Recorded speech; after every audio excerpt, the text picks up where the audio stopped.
Napagtagumpayan niya ang ulan. Naniniwala ka bang napagtagumpayan niya ang ulan? Ha? May dahilan yan para hindi mag-church pero nag-church. Yes. Biblical pa mo yung dahilan yan. Hindi ako pwedeng lumabas, baka malusaw ako. Asin pa naman ako ng sanlibutan.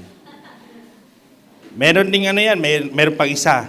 Hindi ako pwedeng lumabas, baka mag-ground ako. Ilaw pa naman ako ng tahanan. Ilaw pa naman ako ng sanlibutan. Diba? Marami tayong maging dahilan pero nandito pa rin tayo at nagpupuri sa Panginoon. Amen. At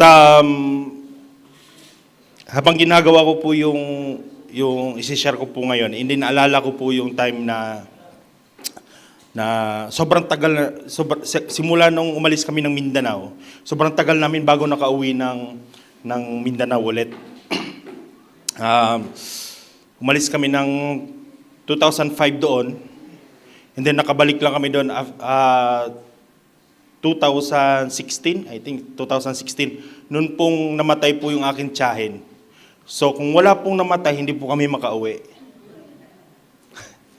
Kung walang worse na nangyari sa buhay namin, hindi kami makauwi. Amen. Pero dahilan po noon, at dahil may threat na dun sa amin, may mga death threat na rin sa pamilya, may mga iilan sila doon na pinapunta na lang dito sa Pampanga kasi nga delikado yung lugar. Kumbaga, dangerous na masyado yung lugar para sa kanila, para sa pamilya namin. And then, mas minabuti namin na kunin na lang namin sila doon at dalhin namin sila sa Pampanga. Ganyan po ng mga nakaraang pang mga pagkakataon, nagkaroon din po ng ganon ulit. And then, ganun pa man, galing sa Mindanao, dinala na namin sila dito sa Pampanga. Kaya lang po, nung dinala namin sila sa Pampanga, umuwi pa rin sila doon kasi, lalo na pag-eleksyon, kasi doon pala sila bumoboto. Sa madaling sabi, citizen kasi sila sa Mindanao. Hindi sila pwede bumoto dito, doon lang pwede sa Mindanao. Sa madaling sabi, yung citizenship nila is nasa Mindanao lang. Ano pa man ang gagawin nila dito, wala silang magagawa kung nandun pa rin yung authority para doon sa kanila. Amen? So, nagsimula sa ganun hanggang sa napag-isipan nila na magpa-transfer na lang dito. No? Yung simula sa Mindanao, pinatransfer na lang nila yung pagiging citizenship nila dito sa Pampanga. Kaya ngayon, taga-Pampanga na sila kung tawagin. Hindi na sila taga-Mindanao. Sabihin mo sa katabi mo, hindi ka na taga-Mindanao. Sino ba taga-Mindanao? Meron ba taga-Mindanao dito? Mukhang marami-rami yung tumakas sa Mindanao papunta dito sa Luzon. Amen. Hallelujah. Inline po dyan sa sinabi ko po sa inyo, isa rin po ito sa mga tinuro po ni Pablo sa Colossians na dati na tayong nasa kaharian ng darkness, dapat matransfer tayo sa kaharian ng Panginoon. Amen? So, ang pag-usapan po natin ngayon is citizens of a new kingdom. Yan. So, bakit nga ba sinulat ni Pablo itong Colossians chapter 1, itong Colossians na ito? Itong Colossians na ito, isinulat po niya ito 60 to 62 AD, which is the first niya in prison sa Rome. Ito po yung time na sinulat niya. And then take note, no, itong church ng Colossians, never pa nilang na-meet si Pablo face to face or personal meeting nila kay Pablo. Kumbaga, nabalitaan lang ni Pablo kasi may disciple siya na nakarinig ng gospel at then nagtayo ng church doon sa Colossians. Amen. And then, nung binalita sa kanya, ang sabi, tulungan mo kami, Pablo. Ito ang nangyayari ngayon sa church. Ang church ngayon is nakakaranas ngayon ng maling katuruan. May mga maling katuruan na. Halo-halo na yung mga katuruan, mga false teaching nila, may mga legalism na, may mga dati pang mga law na in-implement nila, which is iba dun sa tinuturo ni Pablo. Which ang taong ito na sabi kay Pablo, siya rin po yung taong nakarinig ng gospel ni Pablo. Kung saan si Pablo nagpipreach sa Asia Minor, sa Ephesus, habang nagpipreach siya, nakarinig itong taong ang taong ito ay si Epaphras. Sa Colossians, si Epaphras po, pagkatapos niyang marinig ito, umuwi siya ng Colossians at nagtayo siya doon ng church. Nagpasimula po siya ng church doon. Kaya naitayo po ang church ng Colossus. Amen? And then, dahil sa lumalago ang kaharian ng Panginoon, lumalago ng lumalago, may pumasok ng mga false teaching, humingi ng tulong si Epapras kay Pablo. Nagbalita si Epapras kay Pablo. Ang sabi dito sa verse 6, basahin ko po sa verse 3. Magsimula tayo sa verse 3. Lagi kaming nagpapasalamat sa Diyos. Ito yung sinabi ni Pablo patungkol sa church ng Colossians. Sabi niya, lagi kami nagpapasalamat sa Diyos, ang tatay ng Panginoon nating si Jesus Christ, pinagpipray namin kayo. So, diretso daw sila sa Father ni Jesus Christ pag pinagpipray nila ang Colossians. Sabi dito, nabalitaan kasi namin ang faith ninyo kay Christ Jesus at ang pagmamahal ninyo sa lahat ng mga pinili ng Diyos. Noong unang nakarating sa inyo ang magandang balita, narinig ninyong tungkol sa pag-asa na ino-offer nito. Kaya, nakabase ang faith nyo sa pag-asang may nakahanda para sa inyo sa langit. Patuloy na nadadagdagan ang mga nakakarinig ng magandang balita sa buong mundo. At dumadami ang mga taong nabibless dahil dito. Sa ganitong paraan, then kumakalat ang magandang balita sa inyo. Simula nung una ninyo itong mabalitaan ang tungkol sa sobrang kabaitan ng Diyos at nalaman nyo kung ano talaga ito. Natutunan nyo ito kay Epapras. No? Natutunan nyo ito kay Epapras. Siya yung mahal naming co-worker na tapat na naglingkod kay Christ para sa inyo. Kinuwento niya sa amin kung paano kayo tinulungan ng Espiritu na magmahal ng kapwa. Verse 9. Kaya mula nung araw na nabalitaan namin ang tungkol sa inyo, hindi kami tumigil sa pagpipray na ipakita sa inyo ng Diyos ang lahat ng gusto niyang gawin sa inyo at maging matalino at marunong kayo sa tulong ng Espiritu. Medyo dyan po sa part ng verse 9 na yan, medyo may konting, sabi ko, Lord, nung nabalitaan ni Pablo yung sitwasyon ng Colossians ngayon, na sinabi ni Epapras kay Pablo, yung response ni Pablo kakaiba. Nung nabalitaan niya, ang sabi niya kaagad, kaya mula nung unang araw na nabalitaan namin, hindi kami tumigil. Yung word na hindi kami tumigil sa pagpipray. Come on. Hindi kami tumigil sa pagpipray na ipakita sa inyo ng Diyos ang lahat ng gusto niyang gawin ninyo. Tingnan niyo yung picture na yan. Napakasimple lang po ng verse na yan. Pero kung susumahin mo talaga, bakit kailangan sabihin ni Pablo yon na hindi kami tumigil na mag-pray na ipakita sa inyo ng Diyos? There's something wrong doon sa kanilang sitwasyon ngayon. Sa kung saan man sila ngayon, may mga nangyayari na. Amen? Na kung saan ang mga taga-Colossians ay nakatanggap na ng magandang balita daw, pero nang nabalitaan kung ano ang ginawa ng Diyos sa buhay nila, at syempre, nabalitaan na rin ang mga nangyayari ngayon. Sabi ni Pablo, hindi kami tumigil, kaming mga co-workers. Kaming mga mananampalataya, hindi kami tumigil sa pagpipray sa inyo. Amen? Pag nasa inyo na ang mga ito, kakayanin ninyo nang mabuhay sa paraan ng gusto ng Panginoon. Tingnan niyo ito. Kung nasa inyo na itong kaalaman, karunungan, at ng tulong ng Espiritu Santo, pag nasa inyo na, kakayanin nyo na. Ibig sabihin, meron silang kinakaharap ngayon bilang isang Krisyano. Tanungin mo yung katabi mo, may kinakaharap ka ba ngayon bilang isang Krisyano? Sa pananampalataya nating mga Krisyano, lagi tayong merong kinakaharap. Lagi merong struggle. Kung kailan naging Krisyano tayo, maraming mga hadlang.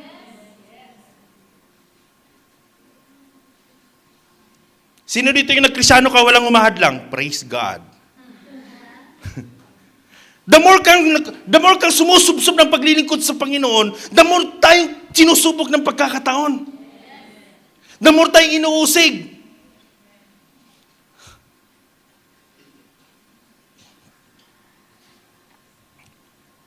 Naalala ko po tuloy yung mangga dun sa Bamban. Nagkapingas-pingas na kakakabato, kakatirador, nagkakapingas, hindi pa rin nalaglag. Dahil hindi nalaglag, talagang sinadya talaga. Ayaw mo malaglag ha, sa unang pagkakataon, sa pangalawang pagkakataon. Kukunin kita, buhay man ang kapalit. Yun nga, pumalit talaga yung buhay. Bakit? Damol kang inuusig, damol kang inuusig hanggat hindi ka nalalaglag. Hindi titigil ang kaaway para lang matalo ka, para lang malaglag ka kung nasaan ka ngayon. Ang pagsubok ng buhay, hindi tumitigil yan. Naging Kristiyano ka lang, kaya na-highlight eh. Naging Kristiyano ka lang, kaya na-highlight. Ano ba naman to kung kailan ako naging Kristiyano, nagkautang-utang ako. Kahit nung hindi ka pa Kristiyano, nag-utang-utang ka na rin talaga. Na-highlight lang. Yung mga, tayo mga leaders, nung narinig natin na mayroong kinakaharap ang ating mga miyembro, anong ginawa natin? Chill. Chill lang. Okay lang. Kaya yan. Ipag-pray natin yan. Pero iba si Pablo. Nung narinig niya na may nangyayari na sa Colossians, anong ginawa niya? Hindi siya tumigil. Hindi sila tumigil sa kakapray. Hindi sila tumigil sa panalangin. Sabihin mo sa katabi mo, hindi tumigil. Hindi tumigil sa panalangin. Tayo, hindi rin tayo tumigil.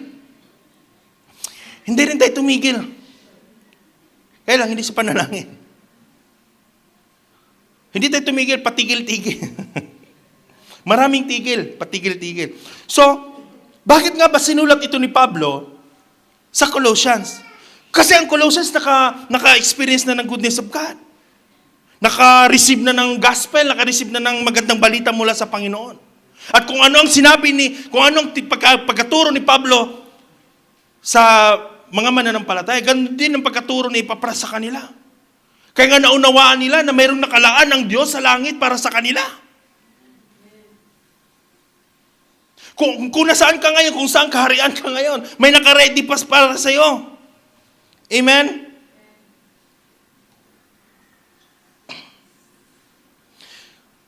Dahil may nakaready pa para sa atin, bakit parang si Epapras nagsabi kay Pablo, ganito ang sitwasyon ngayon. Ibig sabihin, malala na. Mali ng katuruan, meron na silang mga maling katuruan. Okay lang na hindi mag-church, nandito naman siya sa puso ko. Okay lang na hindi mo na mag-attend sa life group. Ngayon lang naman. Naintindihan naman ako ni Lord. Tama naman. Kailan ba naman hindi umintindi si Lord? Tama naman. Okay lang na hindi makapag-invite. Meron naman siyang invite. Sarap pakinggan, no? May mga maling katuruan. Okay lang na hindi makapag live group. Kasi nakapag live group naman kami last week eh. Okay lang.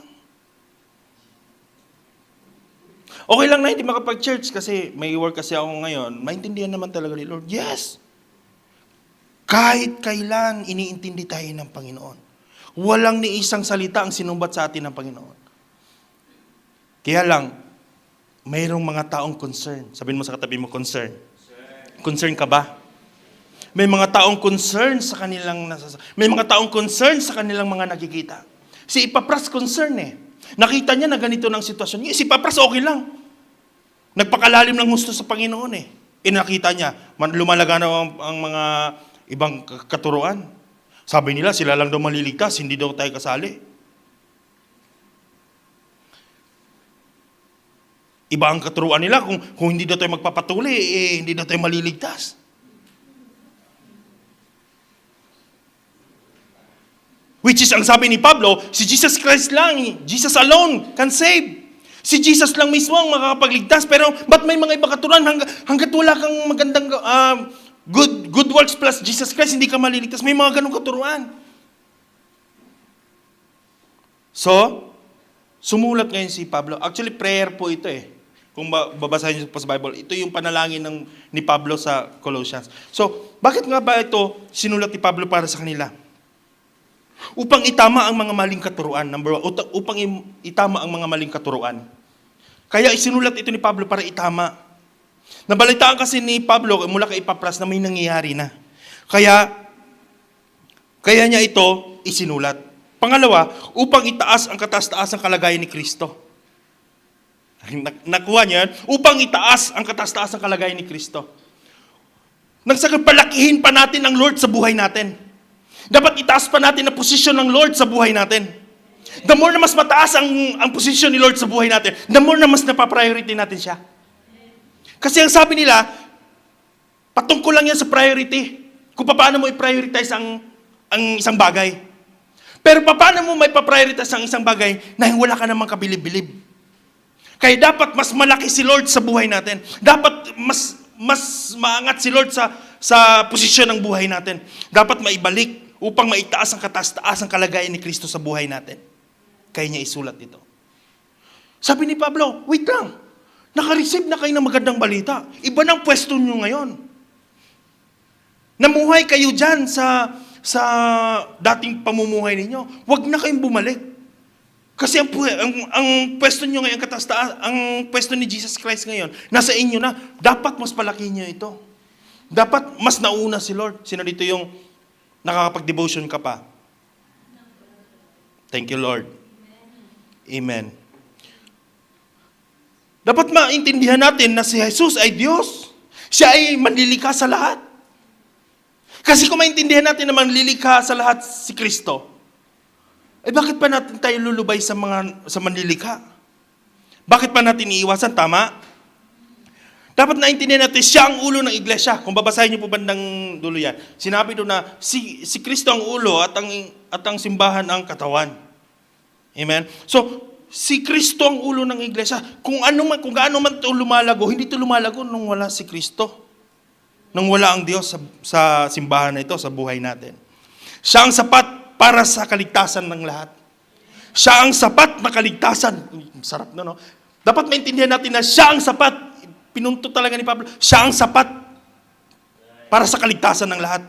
Ano pa ba ng mga katuruan na maririnig mo, dapat ang maintindihan mo, si Jesus Christ is sapat na talaga para sa ating kaligtasan. Amen. Spiritual na paglago. Hindi nila masyadong naintindihan. Why? Hindi pa sila ganun lago spiritually. Nadidisib pa rin sila ng mga maling katuruan. Why? Kasi hindi pa sila lumalago spiritually. And then, upang palakasin ang pananampalataya ng mga mananampalataya. And last, upang hikayatin silang mamuhay na karapat-dapat sa Panginoon. Nandun po yan. Verse 9 to 10. Upang hikayatin sila na mamuhay ng karapat-dapat. Pag nahikayat natin silang mamuhay ng karapat-dapat sa Panginoon, doon na natin masasabi na itong ginagawa nila is karapat-dapat na para sa Panginoon. Amen. Amen. So, why are believers citizens of Christ's kingdom? Bakit nga ba ang mga believers is citizens of Christ's kingdom na? Amen? Citizens of a new kingdom. Tayo ay pinamumunuan ngayon ng kaharian, na kung nasaan man tayo sa kaharian ng mundo. Pero simula nung tinanggap natin si Kristo, iba na ang naghahari dapat sa atin. No? Why are believers citizens of Christ's kingdom? Number one, because He qualified us. Simple lang, dahil ginawa tayong qualified ng Panginoon. Qualified by God's grace, given an eternal inheritance. Wala kang mamanahin, ang mamanahin natin kamatayan dapat. Pero dahil sa ginawa kang qualified ng Panginoon, pwede mo nang manahin ang eternal life. Come on! Pwede na nating manahin ang eternal life dahil sa ginawa kang qualified ng Panginoon. Dahil sa ginawa tayong qualified ng Panginoon. Amen. Because He made worthy through Christ. Ginawa tayong worthy sa pamamagitan ni Kristo. Hindi sa pamamagitan mo, hindi sa pamamagitan ko, hindi sa pamamagitan ng lakas natin, kundi sa pamamagitan ng Kristo. Take note of the word na ginawa tayong worthy not because of our works, not because of our goodness, but the goodness of God. Walang sino man ang may kakayanan na mag-qualify sa atin papunta sa eternal, kundi ang Diyos lamang. Amen. Ano sabi ng verse 12?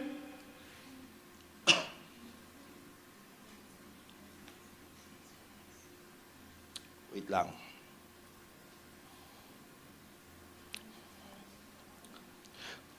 always thanking the Father, He has enabled you to share in the inheritance that belongs to His people who live in the light. Dapat maintindihan natin yon. Lahat ng ginagawa natin dito, lahat ng ginagawa mo at bilang pagsunod mo kay Kristo, hindi natin alam, ginawa tayong qualified ng Panginoon para lang ma-inherit natin yung kaharian ng Panginoon. Amen. Sinong gusto dito mayroon kang mamanahin? Sabi ng mga magulang, anak, mag-aral ka ng mabuti, yan lang ipamamana ko sa inyo. Nagmamayari na pala sila ng edukasyon. Biruin mo yung mga magulang natin, mga mayayaman, silang may-ari ng DepEd. Yan lang ang may papamamana namin sa iyo.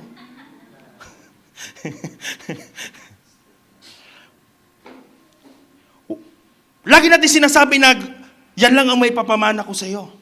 Pero si Lord, iba. Kung ano ang eternal ang ipapamana ko sa iyo.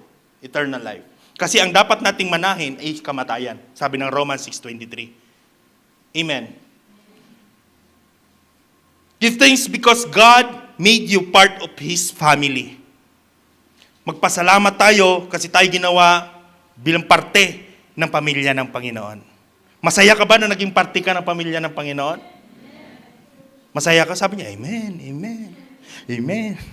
Ganyan ba yung mga masasaya? Amen, Amen. Masaya ka ba na naging parte ka sa pamilya ng Panginoon? Parang nilalamig ng konti. Parang namamalat yung boses. Malamig kasi yung panahon. Pangalawa, because He rescued us. Nirescue tayo ng Panginoon from kingdom of darkness to His kingdom. Amen? Nirescue tayo ng Panginoon galing sa kingdom ng darkness. Verse 13, for He was rescued us from the kingdom of darkness and transferred us into the kingdom of His dear Son. So, nandito tayo sa kingdom of darkness, yung position natin nung hindi pa natin nakikilala si Lord, nandito na tayo sa kingdom of darkness. So, ano pa bang ini-expect mo sa kingdom of darkness? Na-experience mo ang kawalan, na-experience mo walang pasensya. Pag nawalan ka ng pasensya, doon na pumapasok na nandilim ang paningin because we are in the kingdom of darkness. Kaya nandilim ang paningin.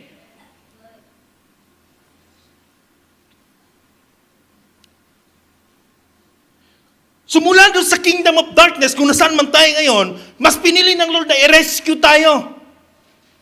Amen. Pag sinabing i-rescue ka, hindi mo man kagustuhan, pero pupuntahan ka. Nung in-invite ka dito sa church, di mo man gusto mag-church, pero pinuntahan ka. Because they want to rescue you. Ni-rescue nila tayo. Sa tulong ng Panginoon, ginamit sila ng Lord para ma-rescue tayo. Kasi nakita ng Lord, nangusap ang Lord sa kanila. Katulad ni Epapras, nangusap si Lord kay Epapras na i-share mo yung gospel dyan sa Colossians. Kaya nga nakabuo siya ng church doon. Kasi gusto nila, maramdaman nila na mayroong Sino dito yung pagod ka na hirap ka na. Wala kang ibang naisip kundi sino kayong pwede magligtas sa akin? Sino dito na-experience mo ng malunod? Natawa naman ako doon sa na-experience malunod. Di mo na iisipin yung di mo na maiisipin yung mga magagandang nagawa mo. Pagka nasa bingit ka na ng kapatayan, ang bukod tangi na lang nasa isip mo, sino kayong pwedeng tumulong sa akin? Sino kayong tutulong sa akin? Amen. Nirescue tayo, delivered from darkness. Inalis tayo mula sa kadiliman. Kulay lang po ang madilim. Huwag mong tingnan yung katabi mo pag binanggit ng kadiliman. Kulay lang po yan. Dito po ang tingin, nandito po ang kadiliman. Pero naliliwanagan. Yan.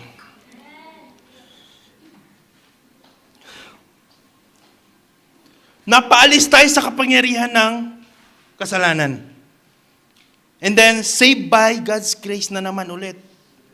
God's grace na naman ulit. Walang sino mang may kakayanan na mag-save ng sarili niya.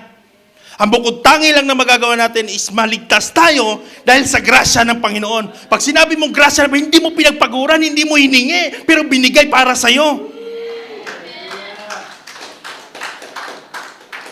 Yung tao na yan na ni-rescue mo, hindi naman niya sinabi, pwede ba i-rescue mo ako? Wala. Nung nakita mo siya na kailangan niya ng rescue, nire-rescue mo siya kaagad.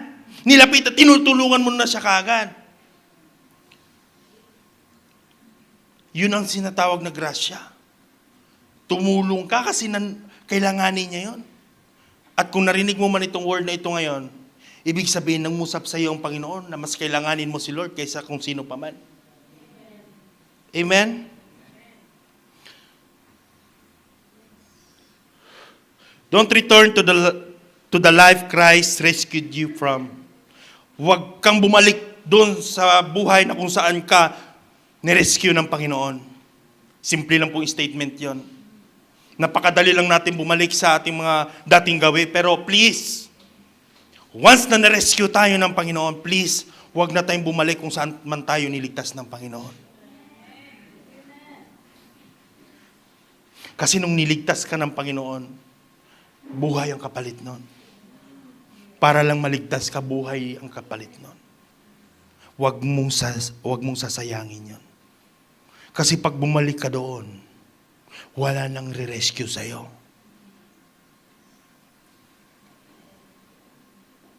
Nung unang beses, ginawa mo, ni-rescue ka.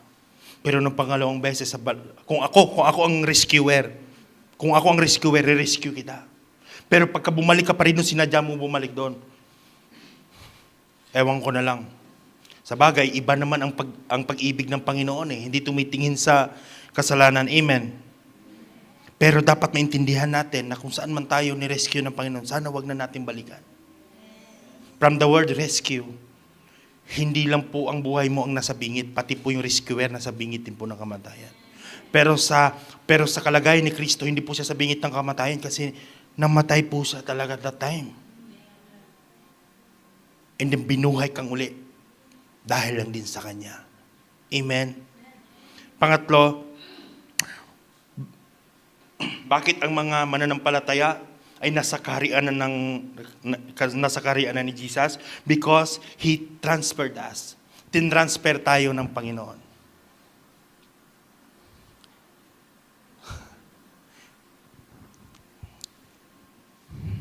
Tinransfer tayo ng Panginoon. He transfer us sa new kingdom, sa new king, new identity, and new citizenship. Tandaan nyo ito. Tinransfer niya ikaw, tinransfer niya ako sa bagong kaharian, which is the kaharian ng Diyos. Bagong hari, which is Jesus. Kung saan dati ang hari mo is yung ganito, ganyan, yung kasalanan mo dito sa mundong ito, kaya kanya ni-rescue. Nung na-rescue kanya, tinransfer kanya. May nakita na ba kung ni-rescue ka dahil may gulo dito, di pagkatapos, binalik ka ulit doon? Walang ganon. Tin-rescue kanya, pagkatapos tinransfer kanya. Tinransfer tayo ng Panginoon. Tinransfer niya, binigyan niya tayo ng bagong kingdom, bagong kaharian. Sinong masaya dito na meron ka ng bagong kingdom? Bagong king. Ibig sabihin, kung dito sa kaharian na ito, kung nasaan ka ngayon, pinapahirapan ka, anxiety, sickness, ano pa man ang nagpapahirap sa'yo, itatransfer ka ng Panginoon sa new king, new kingdom at saka sa new king. Kung sa kaharian na ito, mga kurap ang mga naghahari, itatransfer tayo ng Panginoon dun sa matinong king. Amen. And then, new identity. Kung ano ka man ngayon, wala nang maghuhusga sa'yo pag tinransfer ka. Kung sino ka, iwanan mo na yun doon at mabuhay ka ayon sa kalooban ng Panginoon. Kasi binibigyan ka ng Panginoon ng new identity. Hindi na niya titignan kung sino ka nung una kanyang nakita. Ang gusto ng Panginoon kung sino ka nung ikaw ay na-rescue na. Nagpatuloy ka ba sa paglilingkod sa Kanya? And then new citizenship. Hindi po pwedeng buboto, hindi pwedeng makisalamuha tayo sa kanila samantalang hindi na tayo kabilang doon. Hindi na tayo taga doon. Amen.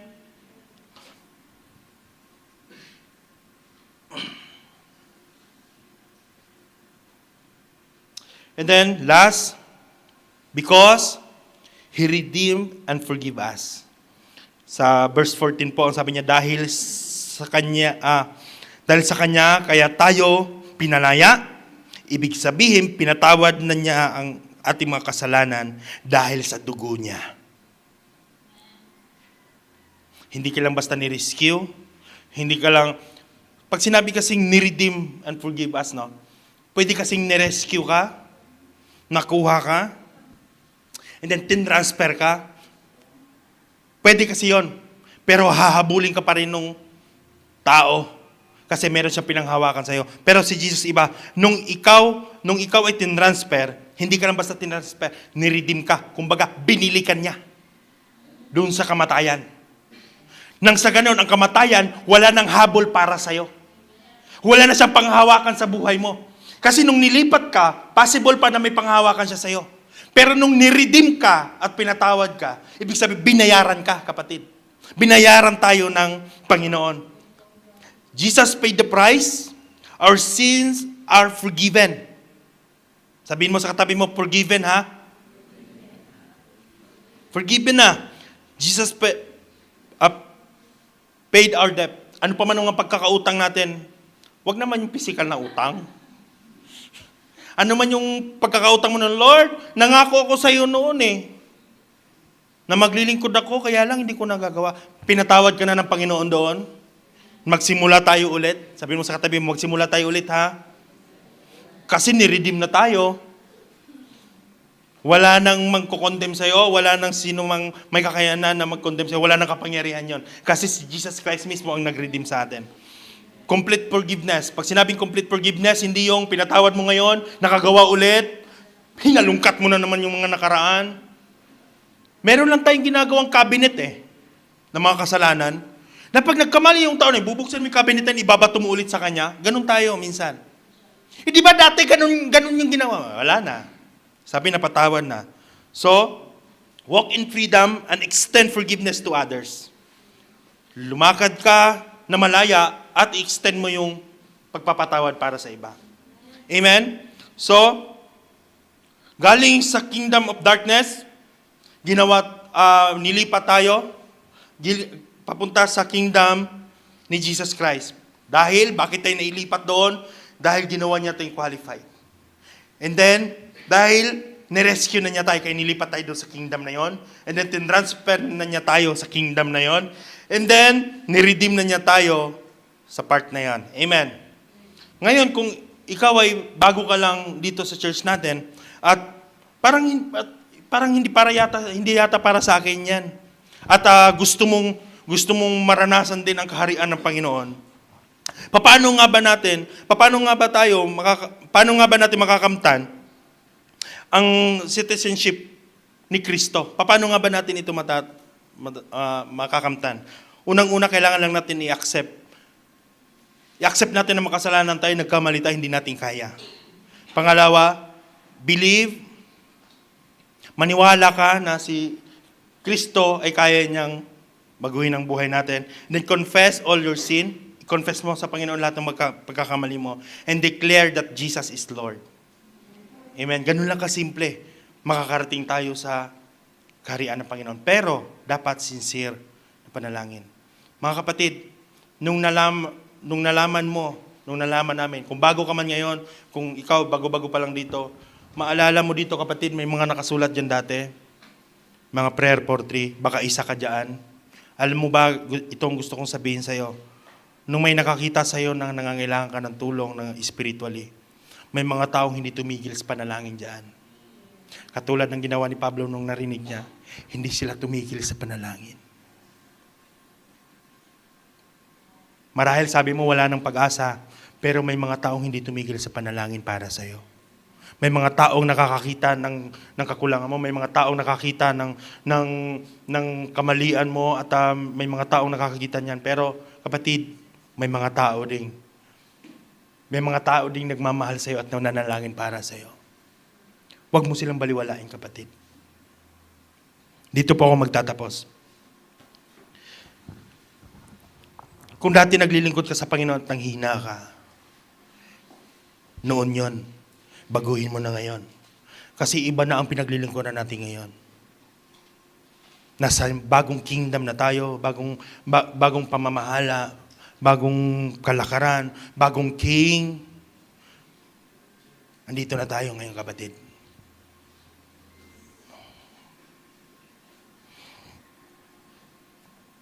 Pero ang tindi ng sinulat ni Pablo. Nabilib talaga ako ng gusto kay Pablo.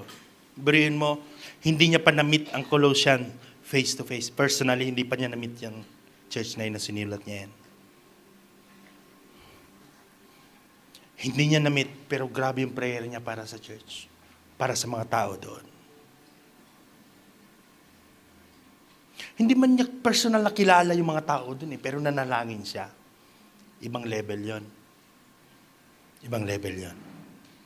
Tayo, kailan yung huling beses na nanalangin ka para sa mga tao na hindi natin kilala? May mga area tayo dito, yung campuses natin, pinapanalangin natin. Yes, that's good. Panalangin natin sila.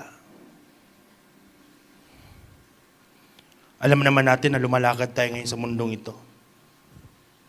The kingdom of darkness, nandito patayan dito, patayan doon. Rape dito, rape doon. Droga dito, droga doon. Wala ka ng pagbukas mo ng Facebook, wala ka ng ibang mababalitaan, patay dito, patay. Pati sa mga school, patayan. Ito ba ang gusto nyong kaharian na pag-istehan? Ito ba ang kaharian na gusto nating makamulatan ng ating mga anak? Ito ba yung environment na gusto natin na ma-experience ng mga bagong sibol ngayon ng mga generation? Ako, ayaw ko.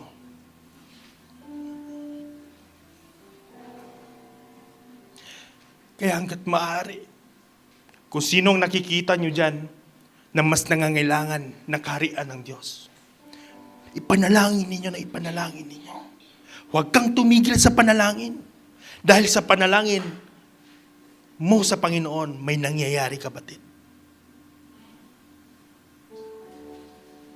Gusto mo pa ba ng patunay na may nangyari sa mga panalangin? Wala kang kaalam-alam. Nung hindi ka nakapag-church last week, may nanalangin para sa iyo. Bago ka nakarating dito sa church, nung first time mo pa lang dito, may nanalangin sa iyo. Nung nakarating ka na dito, may nanalangin sa iyo. Kala mo ganun lang kasimple, nung may nag-exhort dito and then sabi dito, grab someone and pray for them. And pray for that person. Akala mo yun lang yung panalangin na yun? Hindi lang doon nagtatapos yung panalangin na yun. Dahil may mga life group leader dito na nananalangin. Kahit umuulan, nagla-life group. Kahit na kung ano pa man ang panahon, nagla-life group pa rin sila. Why? Kasi nga gusto nila maglingkod sa Panginoon. Itong kaharian ng Diyos na pinaglilingkuran natin ngayon, iba ito sa kaharian noon. Ito yung kung saan handa tayong, pwede tayong umiyak, pwede kang humingi ng tulong kay Lord, tulungan mo ako, Panginoon. Ito yun, kapatid. Kung ikaw first timer ka dito at gusto mong makamtan ng kaharian ng Panginoon, pwede kang pumikit, yuko mong ulo mo at sumunod ka sa maiksing panalangin. Panginoong Diyos, maraming salamat po. Naunawaan ko na ako'y nagkasala. Patawarin niyo po ako. Ikaw po ay maging hari at tagapagligtas ng aking buhay. Simula sa araw na ito, tinatanggap ko ang bagong kaharian sa aking buhay. Tinatanggap kita, Kristo, sa pangalan ni Jesus. Amen. Kung ginawa mo yung panalangin na yan, hindi ka lang basta citizen ng kingdom ng Panginoon. Ang sabi ng Bible, ang sino man daw tumanggap kay Kristo, binigyan niya ang karapatan maging anak. Hindi ka lang basta citizen ng kingdom ng Panginoon, kundi ikaw ang tagapagmana ng kaharian ng Panginoon.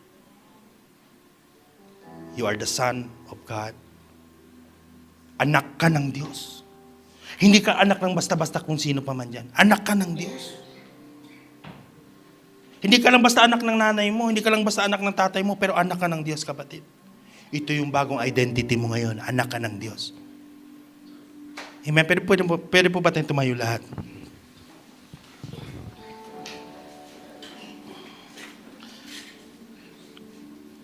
Habang napipray ko kay Lord, gano'n kaya kasarap, Panginoon, kung ang kingdom mo, Panginoon, punong-puno ng mga nagpupuri sa iyo, nagpupuri kay Lord, umaawit sa Kanya, sumasayo sa Kanya, nananalangin para sa... Ang sarap, no? Ang sarap siguro. Pag may nabalitaan tayo na may namimigay doon, libreng lupa. Kahit hindi ka pa sabihan, mang-akay ka pa ng iba, uy, sama tayo, may namimigay daw ng lupa doon. Doon na tayo titira. Layo naman. Okay lang yan. Libre naman eh. Pipiliin natin eh. Pumunta doon dahil libre. Hindi natin inisip kung anong kalakaran doon. Pati sabihin ko sa iyo ngayon, sama tayo. May bagong kingdom na ibibigay si Lord sa atin. Kaya mo, what if lahat tayo magsama-sama tayo sa isang kingdom? Sa isang kaharian, nandoon tayo, magkakilala tayo. Pag nagkasasalubong tayo, kumusta ka na brother, kumusta ka na sister? Hindi yung puro problema ang pinag-uusapan. Ito, pinagpapala ng Panginoon. Ito, mag-harvest na. Ito, magtatanim na naman ulit. Ang sarap siguro no? Hindi yung pagkakita mo, kumusta ka? Ito, ganito na naman ang buhay. Alam mo naman, wala na namang ganito, wala na naman tayong bigas, wala na namang ulam, buti ka pa. Pero iba yung kingdom ng Panginoon. Ang kingdom ng Panginoon, ito mga lingwahe. Kumusta ka na? Ito, papunta ako ng live group. Ikaw, saan ka ba ngayon? Ito, kakatapos ko nga lang eh. Oh, saan ka ba sa linggo? Ay, mag-church ako sa linggo eh. Sabay na lang tayo. Sige. Wala kang ibang maririnig na negative. Sa bahay namin sa Deka, inano na namin yung mga negative. Naririndi na kami doon sa puro problema yung pinag-uusapan. Naririndi na kami doon. Yung pinag-uusapan puro problema. Ewan ko, dahil na-practice namin doon, pag may narinig kami na pag umupo kami, is nagkikwentuhan, nagsishare ng problema niya, parang ang sakit na sa tenga. Pero hindi namin sinasabi, wala kaming problema, marami kaming problema. Pero hindi namin pinag-uusapan. Ang pinag-uusapan namin kung gaano kabuti si Lord sa buhay namin. Dahil kahit nasa gaano pa makakapal na problema, nandoon pa rin mas makapal pa rin ang pag-ibig ng Panginoon. May banta na sa buhay namin, hindi kami nagtago. Nagpuri pa rin kami ng husto sa Panginoon. Bilang na lang ang araw namin. Problema, di ko na nabilang eh. Bahala sila magbilang, hindi kami magbibilang. Maghihintay kami. Dahil hindi para sa kanila ang aming katapatan, kundi ang katapatan namin para kay Kristo. At ang mabuhay kay Kristo at ang mabuhay na karapat-dapat sa Panginoon, mas worthy para sa Kanya. Amen. Maraming salamat, Panginoon, sa umagang ito. Salamat po sa mensahe mo, Panginoon. At sa bawat isa na nandito sa amin ngayon, pagpalain niyo po sila. Lord, thank you so much sa inyong banal na Espiritu na sumama sa amin ngayon, araw na ito. Pagpalain niyo po, Panginoon. Maraming salamat po sa pangalan ni Jesus. Amen.